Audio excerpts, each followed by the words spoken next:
Dear students, today we will discuss about the periodic variation of ionization energy. Means we will see how the ionization energy varies across a period and down the group. So first we will see about periodic variation of ionization energy across a period. Now from going from left to right, now consider this is the second period: lithium, beryllium, boron, carbon, nitrogen, oxygen and fluorine. So across this second period, going from left to right, the ionization energy goes on increasing throughout the period. See here, the ionization potential of lithium in kilojoule per mole is 520 and that of beryllium is 899, boron 801, carbon 1086, nitrogen 1402, oxygen 1313 and fluorine 1680. So generally it goes on increasing across a period. What could be the reason for this increase?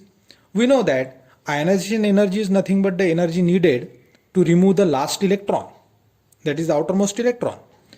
Now as we go from left to right, the size goes on decreasing, and as the atomic size goes on decreasing, the distance between nucleus and electron will also go on decreasing, and therefore it will be more difficult to remove that electron from the outermost orbit, and therefore the ionization energy goes on increasing across a period. But there are some irregularities in this increasing order also. See here, beryllium and nitrogen have exceptionally high ionization energy. See here, lithium has 520, boron is 801, but beryllium is too high, that is 899. It should be in between these two values. Similarly, nitrogen is having 1402, even more than oxygen. So what could be the reason? The reason is that beryllium has completely filled atomic orbital. So what is the atomic number of beryllium? It is 4. So it is 1s2, 2s2, and therefore the atomic orbitals are completely filled, and therefore it is more difficult to remove the electrons from these orbitals. And nitrogen is half filled. Nitrogen has atomic number 7.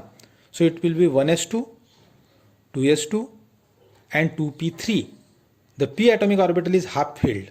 It is also very stable, and therefore beryllium and nitrogen have exceptionally high ionization energy values.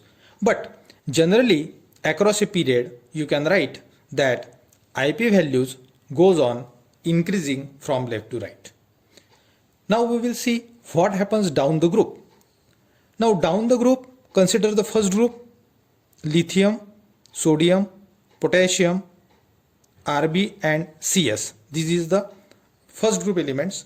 Now when you move across or down the group, the ionization energy goes on decreasing. That is but natural. Why? Because down the group you know that atomic size goes on increasing, because number of shells go on increasing. Therefore sodium will be bigger than lithium, potassium will be bigger than sodium, and therefore as the atomic size goes on increasing, it is much more easy to remove the electron from the outermost orbits, and therefore ionization energy will go on decreasing. There are two reasons for it. First is atomic size goes on increasing, and second is the screening effect also goes on increasing. Now what is the screening effect?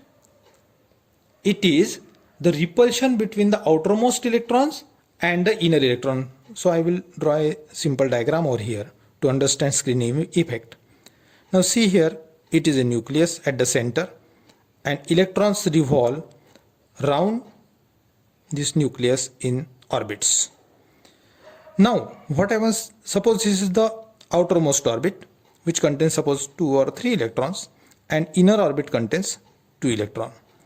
Now this electron is negatively charged, this also is negatively charged, and therefore there will be repulsion between these electrons. So this electron will experience lesser force of attraction by the nucleus, and this is called as the screening effect.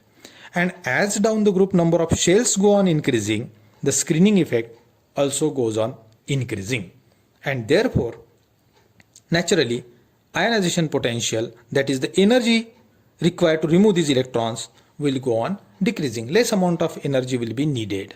So we have seen the periodic variation of ionization energy across a period and down the group.